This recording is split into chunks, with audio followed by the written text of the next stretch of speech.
The Trump administration has referred New York Attorney General Letitia James. She's been referred for prosecution over alleged mortgage fraud. And this story is massive because basically what she accused Donald Trump of doing, she herself is now being accused of doing, and maybe even worse, because this involves defrauding the people of New York State. This is going to get spicy. Letitia James, of course, for those of you that know, charged Donald Trump with civil fraud back in 2023, alleging that he falsified documents to secure favorable loans. But anybody who followed the case knew this didn't make sense. In fact, the bank said, nope, everything was on the level. They said, we did our own due diligence. They said, we want to keep working with them. We love working with them. So what was the real play? Letitia James, New York, and these Democrats were seeking to stop Donald Trump from being able to run for office. This, I believe, with a near $400 million settlement, was intended to punish Trump and say, bow out now or else. Of course, this isn't the only thing that Democrats across the country used to try and stop Trump. They tried putting him in prison. They arrested his lawyers. And we've been wondering, the Democrats keep saying if Donald Trump wins, he's going to get revenge on these Democrats. But what has he really done? I mean, there's been firings, there's been stripping of security clearance, but nothing I'd say is targeting of Democrats with any real criminal prosecution. Now, this is still preliminary. This is Bill Pulte of the Housing Administration basically saying it looks like we got a case of fraud here, and the evidence strongly backs that up. These statements are pretty damning, like outright. I don't see how Letitia James defeats this in court if they really do pursue this. She was fabricating her primary place of residence outside of New York while serving as AG. This whole thing calls into question the entire charge against Trump for civil fraud because she did not have the authority to actually lead that case, having committed this alleged fraud. Now, we've not seen the prosecution just yet. This morning, Pam Bondi gave a statement saying they were considering pulling funding for Maine, as Maine defies federal rulings, I should say executive orders pertaining to men and women's sports. So far, we feel kind of let down. Not completely. The firings, the Doge, all of these things have been pretty good. In fact, they've been above and beyond. But many people are saying prosecute the criminals. It looks like that dam may be about to burst. I'm going to break down for you exactly what these accusations are. But more importantly, my friends, I will bring you back in time and show you how they lied to falsely seize money from Trump. Now, understand this, my friends. The Trump civil fraud trial is not over. Though he was ruled to pay some $450 million. He put up a bond of $175 million, and the appellate court has not yet ruled as to whether this was illegal. And I'll tell you why. In my opinion, when Trump appealed this shocking ruling out of New York, Letitia James was clearly acting out of line. Judge Engoron, who went after Trump, was clearly biased, and it was a soft coup. It was an attempt at shutting out the frontrunner for one of the largest political parties in this country. I believe that when Trump brought this to the appellate court, the judges looked at each other and just said, holy crap, we are in over our heads. They were now between the deep state and Donald Trump. And who did they rule in favor of? My friends, that case concluded in September, and we've not gotten a ruling. I think these judges are thinking to themselves, who's going to win? And whose side will we end up on? We side against Trump. We bet on the deep state and they lose. We are in trouble. We bet on Donald Trump but the deep state wins. We are in trouble. Oh, boy. My friends, what do you call it when two factions fight for control over one government? Shout out to Steven Crowder and the Mug Club for shouting us out. We really do appreciate it. I'm your host of the noon hour here on the Rumble Live Morning Lineup, Tim Pool. You can follow me on X and Instagram at TimCast. My friends, head over to castbrew.com, pick up Cast Brew coffee, use promo code RUMBLE10. And you can get 10% off literally everything, even subscriptions. Rise with Roberto Jr. Whole beans actually out of stock. That's great. I'm glad that you guys are picking that up. We got Stand Your Grounds. We got a bunch of different blends. Alex Stein's Primetime Grind. We got a Colombian. We got a French Roast. We got Luck of the Seamus, Irish Cream, and Misty Mountains. But don't forget, big announcement right now. Go to timcast.com, click join us, get in the Discord. Yo, we may be sold out because I know we had like 15 tickets left last night. The pilot for Culture War Live is May 3rd, 60 seats. You in the audience called up to join us in the debate, and maybe you guys will suck, or maybe you guys will be epic. And we bring you, as members of our Discord, into the debate live on what is the 10th biggest live stream in this country. The Culture War show usually gets between 400 and 500,000 viewers. And that means we want you guys as members to be a part of that debate. We're going to bring in maybe around 6 to 8 different members of the Timcast Discord to join us in the debate. Think of it, Kill Tony meets Jubilee, where you can actually get a chance to debate with us. Why?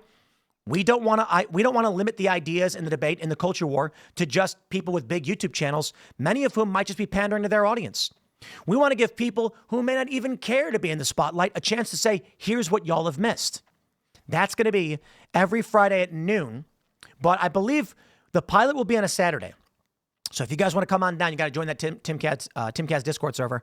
We're hoping to do it every single week, and it's looking like we may have to do Saturday night events pre-recorded and then aired the following week on a Friday. I think that maybe how it goes, but we're trying it out. That's why we're doing the pilot. So anyway, I digress. Smash the like button. Share the show with everyone you know. Let's get into the news. This is spicy. Trump administration refers New York Attorney General Letitia James for potential prosecution over alleged mortgage fraud. But I think this is pretty clear cut because you don't allege these things unless you can plainly see it. Take a look at this. New York Attorney General Letitia James, who infamously declared that, quote, no one is above the law when she was targeting Donald Trump, was hit with a federal criminal referral for instances of alleged mortgage fraud on Tuesday, according to a letter obtained by the Post.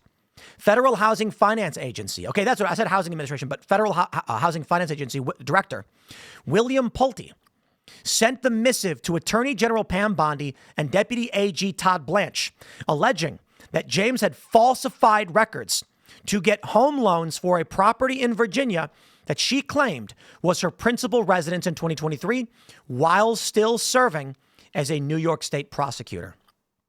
Uh-oh. Here's the tweet from the Trump War Room, the actual letter. Let's read it. To the Honorable Pamela J. Bondi and Todd Blanche. Dear Attorney General Bondi and Blanche, pursuant to my authority as Director of the U.S. Federal Housing Agency, I am referring the matter below as regulator of Fannie Mae, Freddie Mac, and the Federal Home Loan Banks. We take very seriously allegations of mortgage fraud or other criminal activity. Such misconduct jeopardizes the safety and soundness of FHFA's regulated entities and the security and stability of the U.S. mortgage market.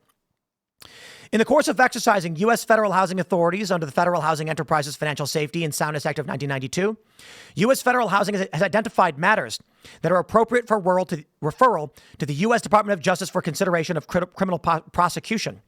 Based on media reports, Ms. Letitia James has, in multiple instances, falsified bank documents and property records to acquire government-backed assistance and loans and more favorable loan terms. Oh, hold on a minute. She alleged Donald Trump falsified his records to acquire beneficial loan terms.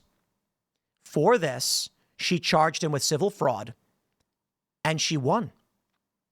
According to FHFA, she, at the exact same time, was actively committing this crime.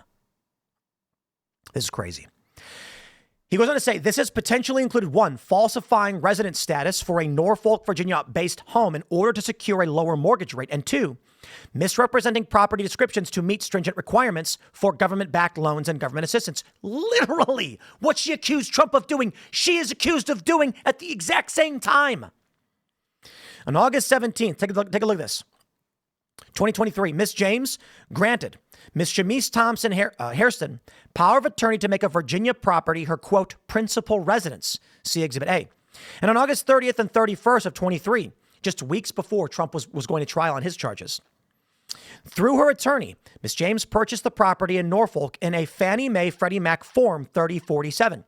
And in mortgage documents, she reaffirmed this would be her primary residence, despite being a statewide public office holder in the state of New York at the same time and primarily residing in the state of New York. See Exhibit B.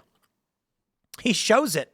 In fact, a building permit issued on her New York property on July 15th, 2024, lists her New York property as James residence and states remains occupied. Primary residence mortgages receive more favorable loan terms, including lower interest rates than secondary residence mortgages. Lenders view secondary residence mortgages as significantly riskier, as a borrower is more likely to continue paying off a primary residence mortgage during any financial hardship. Interest rates on secondary residence mortgages are typically between 0.25 and 0.5% higher than their primary residence counterparts. However, this gap can widen depending on the lender. At the time of the 2023 Norfolk VA property purchase and mortgage, Ms. James was the sitting Attorney General of New York and is required by law to have her primary residence in the state of New York. Even though her mortgage applications list her intent to have the Norfolk VA property as her primary home, it appears that Ms. James' property and mortgage-related misrepresentations may have continued to her recent 2023 Norfolk VA property purchase in order to secure a lower interest rate and more favorable loan terms. A January 26, 2001 certificate of occupancy lists this property, which they mentioned in Brooklyn, as having 5 units. See Exhibit C. On February 14th, 2001, Ms. Letitia James purchased this 5-family dwelling. Ms. James secured a conforming loan through the Fannie Mae Freddie Mac Form 3033. Conforming loans are only available on 4-unit or less structures. Spanning the last 2 decades, Ms. James has consistently misrepresented the same property as only having 4 units in both building permit applications and numerous mortgage documents and applications. This even includes a 2011 application for the Home Affordable Modification Program, see Exhibit D, and most recently, a 2019 mortgage refinancing through Fannie Mae and Freddie Mac lenders, see Exhibit E. Conforming loans of Fannie Mae and Freddie Mac backed mortgages have favorable rates and loan terms to traditional private market mortgages for the explicit purpose of availability to lower and middle income borrowers. Conforming single family loans are subject to a cap of 4 dwellings per property. A building that exceeds 4 units must be treated as a multifamily property and typically has larger down payment requirements and higher interest rate terms, with interest rates being between 0.75 to 1% higher due to lenders viewing multifamily loans as significantly riskier. Additionally, the Government Home Assistance Modification Program will start in 2008 to provide homeowners a risk and foreclosure with reduced monthly mortgage payments, and recipients have to have properties with 4 dwellings or less. I believe there are more letters. This post from the Trump War Room only shows 2. So we'll go back to the New York Post here, but let me just stress. Letitia James lied about the size of her dwelling to secure beneficial rates. That's what's alleged. She lied about where she was going to live. That's illegal. So she could get lower rates, despite the fact that would have nullified her position in New York and it would have removed her ability to actually charge Donald Trump in the first place. This Democrat appears to have been going after Trump for what exactly she was doing. There's a lot to break down in this story, my friends. So let's keep going. They go to mention the 5-family dwelling in Brooklyn. They say Pulte attached several documents showing that James purchased another property with her father as a co-signer, but falsely listed the pair as husband and wife in 1983 and 2000. He says, while this was a long time ago, it raises serious concerns about the validity of Ms. James' representations on mortgage applications. Attorney General James is focused every single day on protecting New Yorkers, especially as this admission weaponizes the federal government against the rule of law and the Constitution. She will not be intimidated by bullies, no matter who they are, a spokesman for her office said in a statement. The letter referenced earlier media reports about James's purportedly falsifying her resident status to get lower rates in Virginia and misrepresenting her 5-unit residence in Brooklyn, which were first reported by outlet White Collar Fund. James granted power of attorney to Shamise Thompson Hairston, which we already went over this. She secured a $218,780 mortgage to do so. They say Miss James, for both properties listed above, appears to have falsified records in order to meet certain lending requirements and receive favorable loan terms. They go on to say, these are misleading statements The documents Pulte included in his criminal referral are quite damning, George Washington University law professor and Post columnist Jonathan Turley told Fox News host Laura Ingraham. These are misleading statements. Either it's your principal residence or it's not. Either you're married to your father or he's your father. Turley also described it as perfectly crushing that James would face criminal allegations similar to those she brought against Trump. This is a person who prosecuted Trump for everything short of ripping a label off a mattress. And among the charges that were brought in New York, in just the civil, but the criminal case was making false or misleading statements to financial institutions. Now, just wait for it. I am going to debunk the entirety of her claims against Trump. That is to say, she fraudulently brought charges against Trump while she herself was allegedly engaged in fraud. The criminal was prosecuting the innocent. This is a person who prosecuted Trump for everything short of ripping a label off a mattress. As for James, if we apply the Letitia James standard that she created, there'd be little question here. This seems pretty straightforward. James professed, make no mistake, no one is above the law, not even the president, when she launched her investigation into the Trump organization in 2019. She invoked the mantra when announcing her lawsuit against him and consistently deployed it to defend her unprecedented actions against the president. I am so sick of these evil people.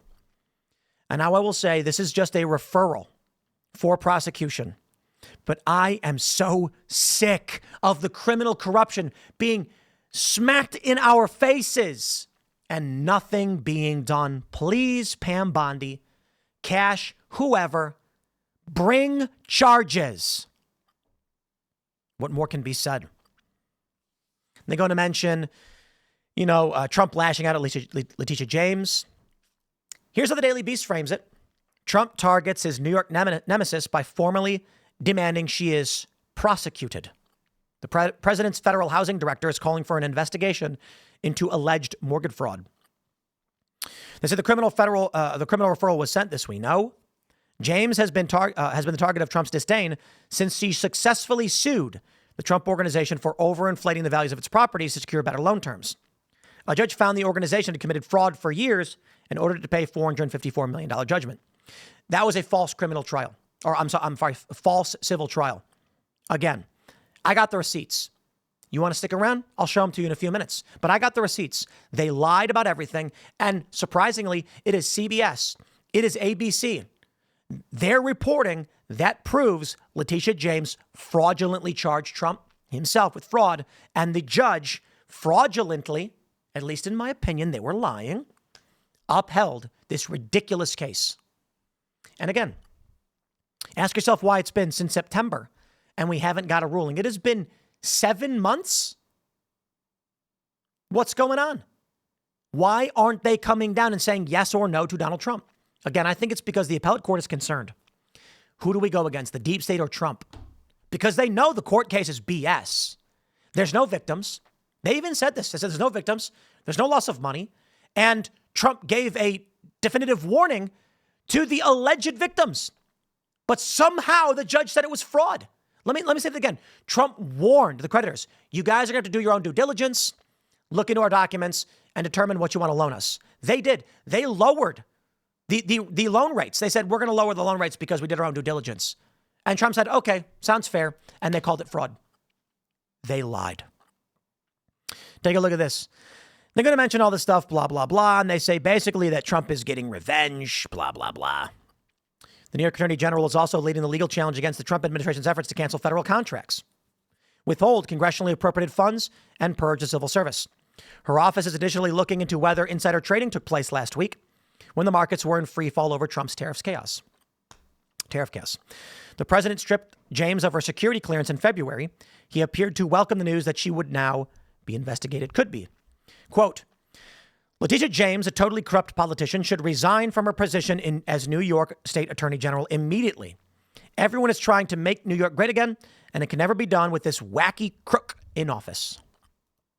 Yeah. Nick Sorter, I can't believe this is real. Big Tish committed a much worse version of the crime she falsely accused Trump of. Now she's facing federal prison. You can't make it up. And here's her post. Donald Trump lied about his net worth on his statements of financial condition to get loans for much better terms than he should have. Heavens me. Jonathan Turley says, Tish James will eat her own words. Indeed, she will. No matter how big, rich, or powerful you think you are, no one is above the law. Those are the words of Attorney General Letitia James. He goes on to mention what we already know about the case and the potential prosecution. He says, however, a sitting New York Attorney General is required by law to have a primary residence in New York. Notably, the Justice Department has prosecuted those who have committed this common fraud. For example, in 2017, it charged a man in Puerto Rico with false statements on a reverse mortgage loan application in which he falsely claimed the property as his principal residence. It emphasized that mortgage lenders provide capital so people can purchase homes, not enrich themselves illegally. There are other such cases under 18 U.S.C. 1014 and related laws. James could claim that these representations were made by a third party acting on her behalf. However, that is precisely the argument that she repeatedly rejected in the Trump case, insisting that he was legally obligated to review all filings made in his name or that of his companies. James is also accused of misrepresenting a 5-unit property in Brooklyn as a 4-unit property to receive better interest rates. The timing for James could not be worse. The Trump civil case has languished in appeal for months with a long overdue opinion. The appellate argument did not go well for James in the case that resulted in a grotesque $500 million fine. James accused Trump of inflating property value filings. This we get. We'll get into all this stuff. But again, what I'm wondering, or as I've said, why hasn't the appellate court issued a ruling? Let's go back in time. New York seeks $370 million penalties in Trump's civil fraud case. His response, they should pay me. Here was the story. This is from January 5th, 24. They say New York state lawyers increased their request for penalties to over $370 million on Friday. The exchange came as lawyers for both sides filed papers highlighting their takeaways from the trial and court filings ahead of closing arguments set for next Thursday. Trump is expected to attend, though plans could change. It will be the final chance for state and defense lawyers to make their case. The civil lawsuit, which accuses the leading Republican presidential hopeful of deceiving banks and insurers by vastly inflating his net worth, is consequential for him even when he fights 4 criminal cases in various courts. The New York civil case could end up barring him from doing business in the state where he built his real estate empire. All right, let's play ball. February 16th, 2024, Letitia James. Attorney General James wins landmark victory in case against Donald Trump. They say Trump, adult sons, and former executives ordered to pay more than $450 million they fraudulently and illegally obtained. Trump banned from serving as an officer or director of any New York company for 3 years. You want the evidence? I got the evidence. From ABC News. This going back to 2023. Around the exact same time, it is alleged that Letitia James was engaged in fraud. Trump's lawyers have repeatedly touted a section of his financial statements that Trump refers to as his worthless clause. It says very strongly, quote, do your own due diligence, do your own work, do your own study. Don't take anything from this statement for granted. Trump testified during the state's case last month. Trump's lawyers have used this disclaimer in an attempt to insulate Trump from any alleged wrongdoing, since he warned his lenders that the statements might be incorrect, an argument reinforced by testimony from defense experts. Quote, I never saw anything that is clearer than that. Even my 9-year-old granddaughter Emma could understand this language, the defense's accounting expert Eli Bartov testified. Another expert, Jason Flemons, said that Trump disclosed that 95% of his financial statement departed from generally accepted accounting principles. However, Engoron has generally been dismissive of Trump's disclaimer argument, as he stated in his partial summary judgment. Quote, defendants' reliance on these worthless disclaimers is worthless. The clause does not use the words worthless or useless or ignore or disregard or any similar words, Engoron wrote. So what? If someone comes to me and says, you want to buy a car from me? So I think it's worth 10 grand.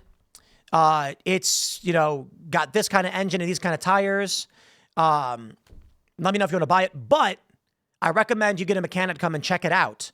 Make sure that's all correct. and determine the evaluation before buying it. And I go, okay, I'll do that. Mechanic comes by, takes a look at it and says, actually, these tires are worn down. You're going to have to replace them. He was wrong. These are not new. Say, okay, what's that going to cost you? A couple $100. I'd say drop it down to about $9,000 because it is used and he was probably, bumping up the price trying to get a good deal. Okay. I then go to the guy and say, I'll give you $9,000 for it. And he goes, all right, sure. Sounds good to me. Who committed fraud? That's literally the argument Letitia James made and the judge upheld. Trump told them, here are the properties. We're going to use this as collateral. We want loans. The best thing is everybody was happy. There's more. And this is ABC News, mind you. This is the corporate press outright telling the people Trump did nothing wrong. Well, Engoron has repeatedly indicated that he stands by his ruling. He nevertheless signaled some flexibility after Bartov strongly defended Trump's use of disclaimers. Quote, I am fairly liberal in reconsidering my opinions, Engoron said. No evidence of conspiracy. Trump's lawyers have argued that state attorneys have failed to prove their allegation that the former president engaged in a conspiracy to inflate his net worth. There is no evidence in the record of agreement, a fundamental premise to support the conspiracy claims. Defense lawyers highlighted that former Trump attorney Michael Cohen, the state's main witness who claimed Trump directed him to inflate his net worth, cannot be trusted due to his history of false testimony. Quote, he was caught lying like no one has ever lied. It was better than a Perry Mason moment, and that should be the end of the case. Patrick Burney, a Trump Organization vice president, also testified that he received direction from then CFO Alan Weisselberg to increase Trump's net worth. But when he was recalled as event witness, Burney clarified that he never increased the values in Trump's financial statements without having evidence to support the change. Here's the problem for these people. If I've got, what's behind me? Trump sneakers. Where you go? You see those right there? Those Trump sneakers? What are they worth? They're $500 when you buy them, but you may notice on that side right there is a scuff. That's right. A couple of the world's best pro skateboarders skated in those shoes. They're the only golden Trump sneakers to have ever been skated in by professional world's best athletes. And so there's a scuff in the gold paint or whatever's on them. What's that worth? I'm getting them appraised. Well, I bought them for $500. What if I told someone they're worth more now, so bump up the value on those? Is that illegal? What if someone came in who worked for me and said they're one of a kind, they're an even rarer form, Trump shoes, but they're Tim Pools and were skated in by pro skaters? I don't know. I'd imagine they're probably worth $2,000. That's what I'd sell them for. Put them at $2,000. Is that a wrong assessment? Is that fraud to do? No, it's a reasonable determination. It's an appraisal. We're trying to figure out what they're worth. This is their argument. That Trump CFO was like, you get him a better net worth. I mean, these things are worth more, right? The dude then said, he took a look at the properties and said, I think we can get a fair value that's higher than they were previously appraised at, and did, making Trump's net worth higher. Not a crime. A central pillar of Trump's defense has been the claim that his lenders were happy. Former Deutsche Bank manager, director Rosemary Vrablic, testified the bank was eager to get Trump's business, courting him in order to earn millions in interest and fees from his loans. Defense expert Robert Unell testified that even if Trump's net worth was a fraction of what he'd claimed, he would have still qualified for his loans. Unell added that the bank's internal valuation group determined that Trump overstated his net worth by roughly $2.4 billion when they decided to offer him loans, suggesting that whatever inflated evaluations that existed were not relevant to the lenders. The lenders knew, and they made a choice. Engoron, however, cast doubt on the viability of that argument, suggesting that pleasing his lenders does not clear Trump of wrongdoing. The mere fact that the lenders were happy doesn't mean the statute wasn't violated. That's right. The statute is deceiving people in order to get beneficial terms. But Trump didn't do that. The statute was not violated. Donald Trump told the truth. Now, interestingly, there's more to this.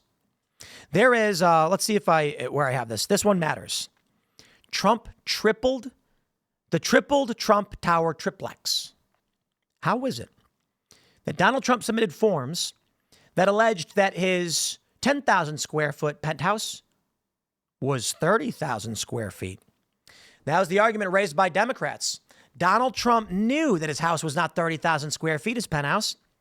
And he tripled the value, tripled the size of it to get a better loan term. Busted. Oops. Actually, that's not what happened. Trump had nothing to do with it. In fact, it was a lower employee, several tiers down in the org chart, who made the assessment having not been there because secondhand, someone passed along info that was wrong. That's it. That's not a crime. Certainly not one Trump committed. Take a look. He built it. He lived in it. Yet from at least 2012 to 16, the former president's Trump Tower triplex penthouse was valued in his financial statements as though it measured 30,000 square feet, nearly 3 times its actual size. How did this happen? Especially since Trump had signed a 1994 document that correctly listed it at 10,996. Well, I can throw you a few bones here. I own a bunch of property. We do different size evaluations depending on the property. So if someone asked me, how many square feet is your house? We're allowed to list 2 different numbers. We clarify what they are, though. There's the living square footage and there's the total square footage. Now, if I'm going to get a loan on the property, I would say the total square footage is 30K. If I'm going to sell it, I say the living square footage is 10K. That's a possibility. So on the surface, I just go, and there's different ways to evaluate square footage depending on. So, one of my old houses is from 8 years ago. We had a house. The basement was not livable. It was unfinished. And so the house was listed at 2,500 square feet. We finished the basement adding something like 800 square feet of living space, drywall. It was super cool. They did carpet and we were really excited. And that's where we were originally doing Timcast IRL when we first started. That increased it to, 3,300 square feet. And we were like, now we can list it higher. So when you go to buy it, they mention square footage. It would just say square footage, whatever. And then it would say non-livable space and it would add another number. But that's not what happened here. Take a look. Former Trump Organization controller Jeffrey McConney said he got the 30,000 square foot figure from Kevin Sneddon in the company's realty sales arm. Sneddon said he got it from a former Trump Organization finance chief, Alan Weisselberg, who said he didn't walk around knowing the size of the apartment. As for Trump, he maintained they just made a mistake. He also suggested the higher number is not that far off when factoring in access to the building roof. As we're sitting here now, do you know how big your apartment is? State lawyer Kevin Wallace asked. I've heard, obviously, because of the trial, they say 11 to 12 to 13,000 feet, Trump replied. After Forbes publicly reported the discrepancy in 2017, the Trump Organization adjusted the size and dropped the estimated value from $327 million to about $117 million. So years before this case, the media stated it, and Trump's team went, oh, and dropped it down. Plain and simple, it was done. Trump isn't handling these things. My friends, I run a company of 30 to 40 employees. I do not handle most things. I'm sitting here talking to you guys. So when we got these drinks, right? Look at these. These are great. These are Numa drinks. I don't order them. Someone else is in charge of that. Now, what if someone came by like a tax assessor and said, how much did you spend on these drinks? And then I look at a piece of paper that says, $1,000 a month. And I go, it looks like $1,000. And they go, we got you. It wasn't 1,000. It was 300. You added to that number for a tax break. I'd be like, no, I actually didn't do the number at all. I don't order these things. I just get it. You got to ask the employee, I guess. And the employee just says, I thought that's how much it was. I don't know. I don't run the credit cards. I don't do finance. And the finance guy says, I don't talk to either of them. I just take the numbers down. Indeed. That's how they fake it. They're going to mention that the trial involved 6 claims, because this is in the past, including allegations of conspiracy and insurance fraud. Well, my friends, the important thing I think to consider is that Deutsche Bank pursued Trump and was happy with Trump. And even with the discrepancy, Trump warned them. You got to do your due diligence on this one. Don't take our word for it. And the judge kept saying no. Let me get this straight. Donald Trump had employees file the paperwork for him because they had the authority to do so. He doesn't manage the day-to-day stuff like this. When they were made aware the numbers were wrong, they corrected it years prior. Donald Trump warned the lenders, you got to look into this yourselves because, our guys can make mistakes. They did. They lowered the loan. They lowered the estimates. Trump said, sounds good to me. Nobody lost money. Everybody did their due diligence. And a judge said that it was fraud. It's a lie. It was always a lie. Politico. Before we read the story, basically breaking down how the appellate court said Trump did nothing wrong. And they haven't issued a ruling yet. Why? Smash the like button, share the show with everyone you know. And thanks for hanging out. Follow me on X and Instagram at Timcast. Join our Discord server. Join Rumble Premium. Use promo code TIM10. Don't miss out on our members-only special call-in shows Monday through Thursday, 10 p.m. And the Green Room show, the Green Room podcast, Monday through Friday, behind-the-scenes hangout. It's spicy. Massive civil fraud verdict against Trump gets frosty reception at New York appeals court. Now, Politico, why did you write that headline? Because the headline should actually read, Judges voice skepticism about validity of civil fraud case against Trump. Right? No, that's the subhead because they want to bury the lead because it makes Trump look good. And it exposes the fact that they are waging lawfare against Trump. We're in administrative civil war, my friends. Donald Trump needs to do everything he can to fight back. I want to see prosecutions. Take a look at this. Appeals court judges appeared to question the legitimacy of the civil fraud case against Trump as the former president urged the court Thursday to overturn a judgment against him, that has ballooned to more than $478 million. In February, a Manhattan trial found him and other defendants liable. We know this. During oral arguments on Thursday. Now, hold on, mind you. This is September 26th. Okay, this is 7 months ago. Some members of the 5-judge appeals court panel suggested that New York AG Tish James had overstepped by using the particular New York fraud statute she used to bring the case against Trump. As soon as Deputy Solicitor General Judith Vale, arguing for James, began her opening remarks, she was cut off by Associate Justice David Friedman, who questioned whether her office had ever before used the statute to upset a private business transaction that was between equally sophisticated partners. Associate Justice Lynette Rosado chimed in, and little to no impact on the public marketplace. Kevin O'Leary came out after this and said it was devastating. New York is not safe. He said, we were looking at doing a deal in New York, but if they're going to pull this, we're out. They were talking about seizing Trump's properties over this. The justice's questions echoed one of Trump's central lines of defense. He has argued no one was harmed by inflated valuations. Vale disputed the suggestion, saying there was absolutely a public impact and a public interest here, but she continued to field similar questions from other judges. I think you hear underneath all these questions the question of mission creep. Associate Justice Peter Moulton said, has 6312, the statute in question, morphed into something that it was not meant to? I will stress, Your Honor, that this does have harm to the public and to the markets. Trump's lawyer, D. John Sauer, also fielded questions about his arguments as the former president seeks to eliminate one of his most serious financial burdens as he heads to the final stretch of a presidential race. One, I might add, that he won. Excuse me while I get a quick drink. You can hear my throat getting dry, right? I've been talking for like 2 hours already because I do recordings before this.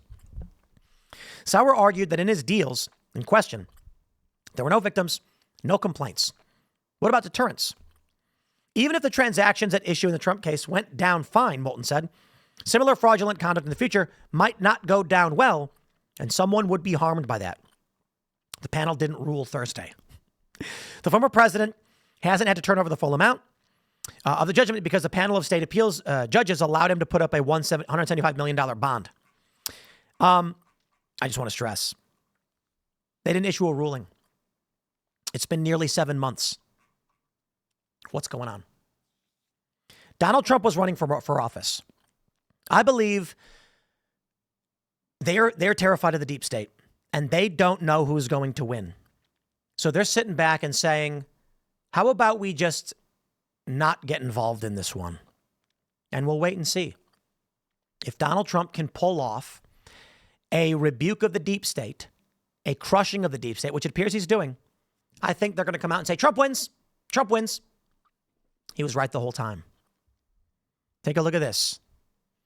Trump's overflowing grudge list from Axios. Yes, please.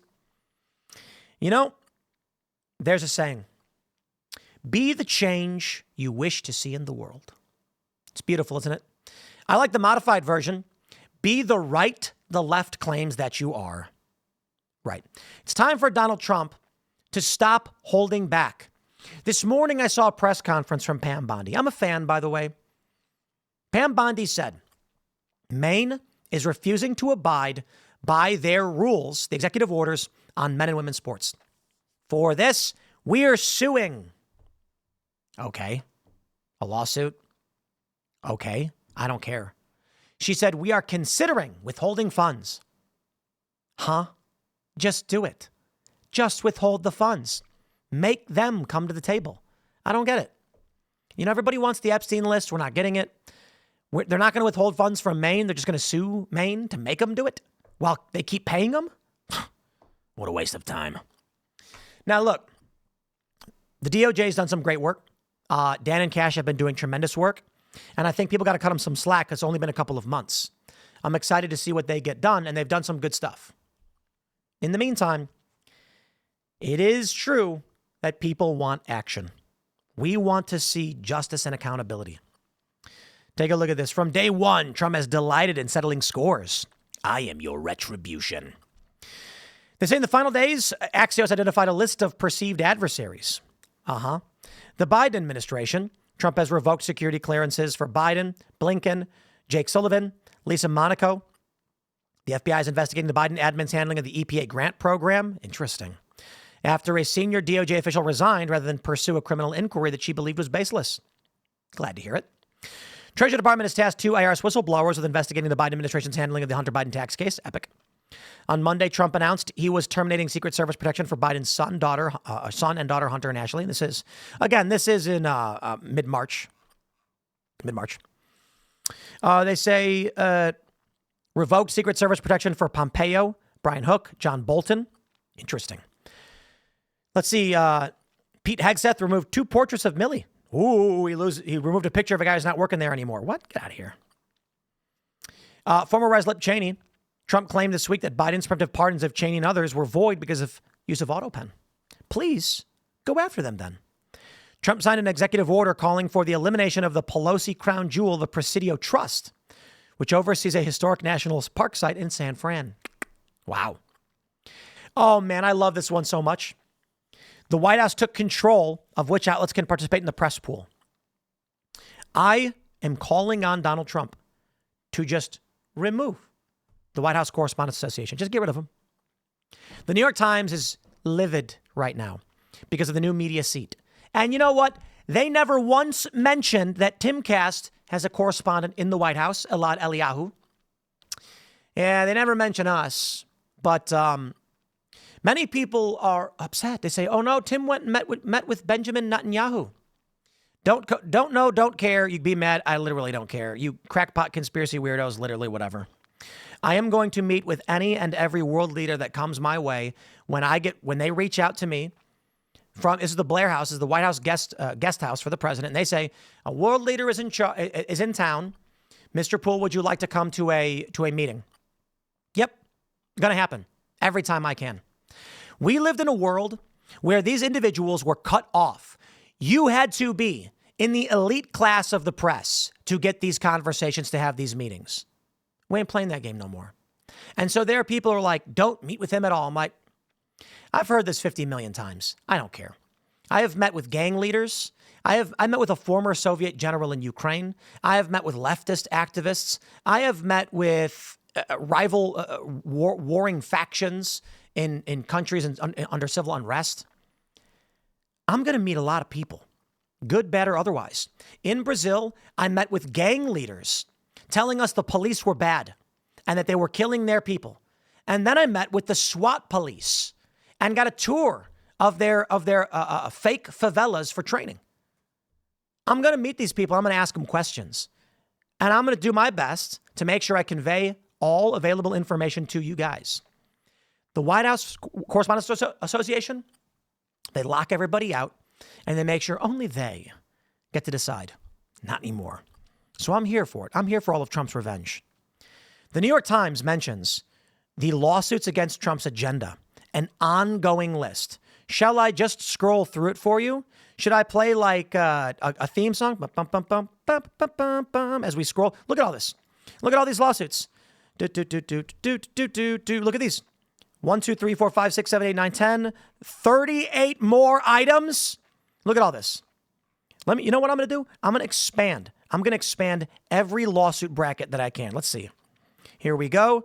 20 more. Let's expand them all. Make sure do we miss any more? Okay. Budget freezes.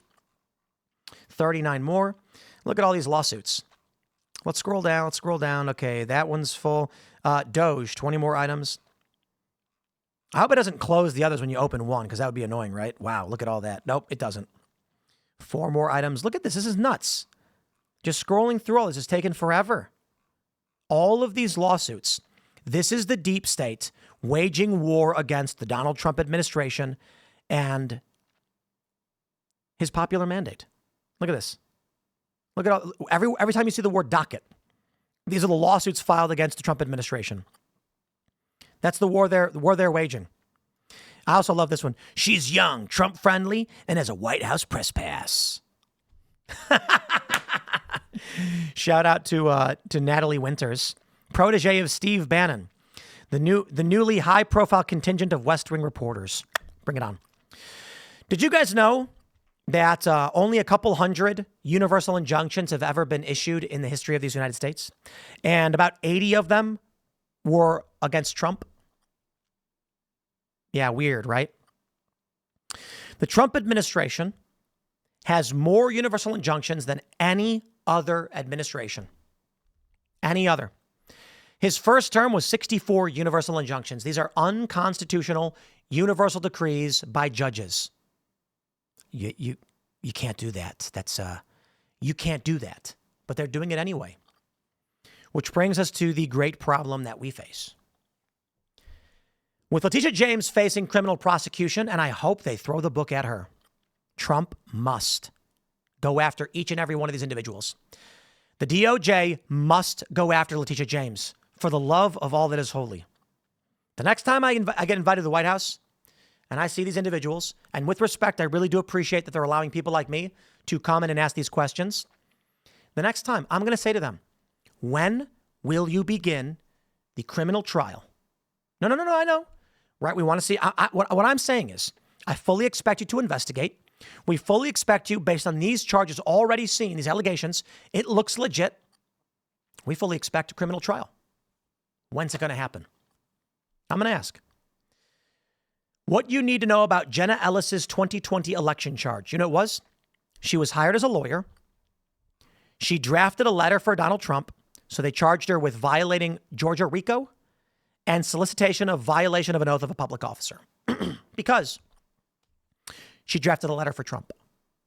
This is them going after Trump's lawyer, who disgracefully cried and pleaded guilty. I'm just going to say this, my friends. The lowest circle of hell is reserved for the disloyal and the betrayers. And that's not something I made up. That's actually Dante's Inferno. The people who go to the worst. You are chewed in the mouth of the devil for eternity, surrounded by ice. You go there when you are disloyal. I can't believe that she cried and begged for forgiveness. I can't believe it. You know, they went to her and said, we're going to cut you a plea deal and you can go home today or you can go to prison. And she could have said, bite me. Instead, she said, please, I will do anything you say. It is pathetic. But that being said, I do feel for the fact that she was wrongly prosecuted and persecuted. And Donald Trump's lawyers were threatened. This was an attempt to make it so nobody would represent him. If you represent Trump, we'll put you in prison. Trump must seek justice under the law and go after each and every one of these individuals who did this. I hope that Harmeet Dillon, heading up Civil Rights Division for the federal government, I hope she does. And I want to ask all of them, when are we going to see justice? When are we going to see righteous retribution for the crimes committed against the people of these United States? For if he doesn't, I tell you where this goes. They're going to keep doing it. Last night, Hannah Cox, a libertarian, she was great, by the way. She joined us. And she said, we can't have this tit for tat. If the Trump administration just says that we're going to violate due process or the Constitution because the left is doing it, it's just going to keep getting crazier until there's a civil war. I have one simple question. If Donald Trump right now said, we're going to stop, we're not going to go after any of these people, they can do what they want, we don't want escalation, who wins? You know who wins. As Aaron McIntyre stated, the side that wants to win will always defeat the side that wants to be left alone. So, my friends, I ask all of you, shall Trump instruct his DOJ to go after Letitia James for mortgage fraud? It appears there's some pretty serious evidence. So it's pretty simple. Yes. My friends, smash that like button, share the show with everyone you know. Follow me on X and Instagram at Timcast. Stay tuned. Russell Brand will be coming up next, but we're going to grab your Rumble rants. So get your comments in now so we can read what y'all have to say about these issues. And I will take a delicious drink of this Rev 7 energy drink. I needed that. Throat's getting dry. No sugar, no caffeine. It's a ketone energy drink. It really works. Anyway, Dom Kogan says, if Letitia James actually put her primary residence in a different state, her position of AG in New York is vacated per New York law. Indeed, that's correct. And that would mean that the entire case is void because she was illegally occupying that office. I say let her go. Oh, Shrimp and Grit says, hi, Tim. Thank you for keeping me sane since 2015. Huge fan. Really do appreciate it. Thank you very much. And again, shout out to Dan Bongino, Steven Crowder. It is with absolute humility that I express my utmost commendation and support for Dan Bongino and Steven Crowder, who did the work to build up this audience on Rumble and the user base and help Rumble itself. And then for Dan to relinquish the biggest live show in the country to serve the public, it is the epitome of honor and integrity. And to Steven Crowder and the Mug Club for then shouting out my show and promoting the work that I do, I am infinitely grateful. And I don't know. I'm at a loss for words at the gratitude I have to each and every one of you who watches my morning show and has begun to watch Timcast Diary, all the other content, because it is only through the good graces of, Dan Bongino's hard work and Steven Crowder and then promoting me that I'm able to do this good work for you and new viewers are brought to the attention of this show. So I really do appreciate it. I mean that sincerely. Wasp says, Tim, I agree with your opinion on not sending American prisoners to El Salvador, but we need to put the worst of the worst somewhere. I propose refurbishing and reopening Alcatraz. Agreed. Yeah, I agree. American citizens should be held in American territory, but we can have stronger prisons. I believe that. Yeah, we have Guantanamo Bay as well. D-Day Man 3 says, if the Democratic judges aren't adhering to Trump's immigration order and Congress isn't providing support, what will happen next? We need patriots to stand up for their beliefs. The worst of the worst, my friend. I'm going to say it. Donald Trump has a constitutional obligation to defy illegal orders from judges. A universal injunction is when a judge makes a decree that affects people beyond the scope of the court. For instance, some trans individuals filed a lawsuit against the Trump administration for barring them from serving in the military. They were about to go to basic training. Trump said, no. If you are trans but not experiencing symptoms or not displaying them publicly, you're fine to serve. But if you are male and wearing female clothing or undergoing any kind of therapy or treatment, you cannot serve. They sued. It was two people. The judge issued a universal decree that the military must allow in all because, quote, all means all. This ruling meant that comatose quadriplegics must be admitted. I'm not kidding. It was an insane ruling. Certainly there's some limitations on people who can't serve, right? And the commander-in-chief makes that decision. Judge said, do whatever I want.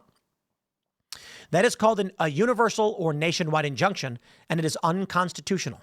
It is an illegal ruling. It is outside the law. Trump is obligated to say, no, you can't do that. You can't. The courts don't have the power to do that. The courts have the power to enjoin only as it pertains to those two individuals in the court, not to issue a protection against literally everybody. It makes no sense. If they want to file a class action, they can. But this is an absurdity. If they wanted to challenge the law, they can challenge a law and it can go to the Supreme Court. Donald Trump must disregard unconstitutional orders. And it's really simple, my friends. I can break it down for you. If a judge ruled in court, Donald Trump must go buy a gun and shoot someone on Fifth Avenue. Yeah, Trump's going to be like, I'm not doing that. And you can't make me. And they can't. And everyone would demand that he not do it. So now when these rulings come out and they tell Trump to do things that are unconstitutional or illegal, such as go to El Salvador and take a Salvadoran citizen and bring him back to the country, Trump has every obligation to say, as per my sworn oath to the Constitution, I will not abide by unconstitutional orders from rogue judges. Nope. That's it. We call this a constitutional crisis because the founding fathers laid out these rules under the pretext that we would all be acting reasonably. That is, a court would act within the confines of what is reasonable. They've not been. Universal injunctions are not constitutional. And Trump's been faced with around, I believe, 81 so far out of something like 200. Nuts. All right. SoCal Rider says, hey, Tim, still looking for help with maternity leave for my wife. With our first baby coming any day now, everything really helps. Give, send, go. Baby Barker 25. Promising to buy a new house like Carmelo Anthony. That's wild, man. Carmelo Anthony, I don't know if they bought a house. They moved to a newer, bigger house in a gated community and bought a decked out Escalade, it's been reported. An Escalade. They said for security reasons. Now, look, I get security, but when you're being accused of, when you are charged with first degree murder, it would behoove you not to live in such luxury when you've received $500,000 from the public and told a judge you couldn't afford $1 million bond. They got it reduced and then they moved and they bought security. And I don't understand if they hired security. That I get. But it is scummy in my opinion. Let's see what you guys got. We'll grab some more of these Rumble rants. Someone chatted, Tim, you can call Trump's private line. I don't know. I don't have that. Pro Snipe says Jenna Ellis is a POS coward. Indeed. She is a coward and a betrayer. I do feel for her. She was a victim of the machine state, but she's Peter Pettigrew to all of my millennial friends. All right, millennials, Harry Potter reference. Peter Pettigrew is the secret keeper for James and Lily Potter. And when Voldemort came by and said, give up your friends or die, he gave him up to die. And then he went and killed him. Now, don't get me wrong, Voldemort was the stupidest villain in the history of written books. He couldn't kill a baby. He could literally just pick the baby up and drop it. You know, that'd be the end of the story. There'd be no story. There'd be no Harry Potter. But anyway, I digress. It is disgusting what Jenna Ellis did. But it is substantially more disgusting, in my opinion, that they went after Trump's lawyers the way they did. If Jenna Ellis, and she raised a bunch of money for this case too, she should have came out and made a video and said, I did nothing wrong. I am a lawyer. It was requested of me to draft a legal argument. That's what I did. I will never apologize for this. Do your worst. I would have been like, dang, I'm going to give her money. I'd have donated to her if she did that. Instead, she came out crying, saying, it's not my fault. They told me to do it. Yeah. Okay. Pathetic. Sad. Sad indeed, my friends. Let's find our friend Russell Brand and get ready to launch that raid. Russell Brand, of course, is coming up next in the Rumble morning lineup. We got time for another chat, however, before we fire off that raid. And I will stress, too, the reason this Rumble morning lineup works, it's not because we raid. It's because of you guys. It's because y'all are watching the shows and treating the Rumble network like it's a real network. This is the gist of the conversation that we were having on how to do things effectively, you know, behind the scenes. And I said, when people turn on Fox News and they're getting millions of views, granted with an older generation, it's not because they're looking for Jesse Waters or Judge Janine, it's because they're looking for the brand of Fox News. You've got a big audience on Rumble, and there is a large presence that is specifically conservative or, you know, more right-leaning conversation. But people are going to tune into Rumble to watch the network. Let's make it the network, baby. But don't forget, Rumble sponsors Street League skateboarding, and they get millions of viewers in action sports. So Rumble also has video gaming, and they've been very cognizant of building up a broad base. Rumble's doing really great, and they own live right now. In the news space, I think they have 70 to 80% of news content live. Tremendous. My friends, let's gear up for that raid on old Russell Brand. We'll fire this raid away in the meantime. Truckin' Pat says the right needs to take the kid gloves off. I'm tired of the weak-spined. Me too. Me too, my friends. I'll admit I have a threshold. There's only so much that I can withstand, but I'd imagine I can withstand a lot. I have a family now, and I have concerns of their safety. But I also fear something substantially worse, what my daughter will inherit. And so we cannot sit by and let evil people take control and destroy the birthright of the American children. And Gen Z knows it too. Let's bring about that change, my friends. Smash the like button. Share the show with everyone you know. Follow me now on X and Instagram. We got a video up on Instagram. Yo, the park's being dismantled. Construction has begun, and they got a lot done already. Thank you all so much for hanging out. Stay tuned. We have more bits coming up throughout the day, and we will see you all then.